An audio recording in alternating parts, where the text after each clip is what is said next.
Hello Nation, I have some news to share with you about 3 players on the team who are likely entering their last season with the Bengals. It's always tough to see a player who has worn the colors of your team bid farewell, but in football, it's an inevitable reality. Let's take a look at the players in question in today's video. Before we delve into that, make sure to subscribe to the channel to stay updated with the latest Bengals news.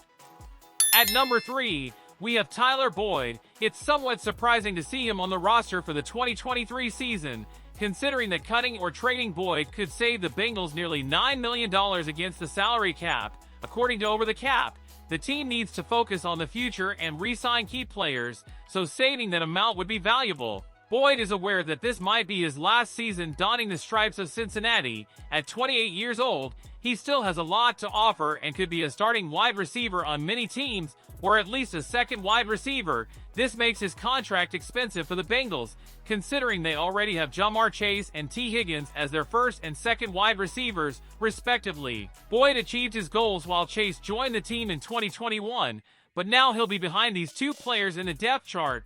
Bengals fans will always appreciate everything Boyd has done for the team, but all good things must come to an end. Before we discuss the next 2 players who may depart next year, be sure to hit the like button on the video to show your interest in receiving more Bengals content, so YouTube can keep sending it your way. At number 2, we have Joe Mixon. If it was shocking to see Boyd stay with the team this year, we can multiply that shock by about 10 for Mixon. If the Bengals had cut or traded him, they would have saved $10 million, which would have been very useful for re-signing important players after 2023 and 2024. However, the Bengals chose to keep him. Coach Zach Taylor confirmed that Mixon will be around this year, but it's likely to be his last season as a Bengals running back. Mixon had a below-par season in 2021, and with big contracts coming into effect, he has become an expense the team can no longer sustain. Next year, his impact on the salary cap will be even greater unless Mixon has an exceptional season in 2023.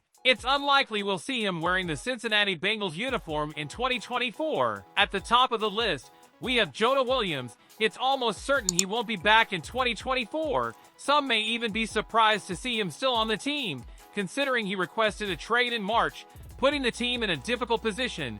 Williams had a solid season in 2021 as the left tackle, but he led the league in sacks allowed in 2022, which wasn't favorable for the Bengals. When the team signed Orlando Brown Jr., the plan was to move Williams to the right tackle position. However, he wasn't pleased with that change and requested the trade. As of now, the trade hasn't happened unless a team suffers an injury to one of their tackles before the season. With Williams expressing his desire to leave, it's highly unlikely he'll return to Cincinnati next year. This will be his last season as a member of the Bengals. Leave your comments below on who you agree will depart and who should stay. Don't forget to activate the notification bell to always receive more news and Bengals content. Thanks for watching.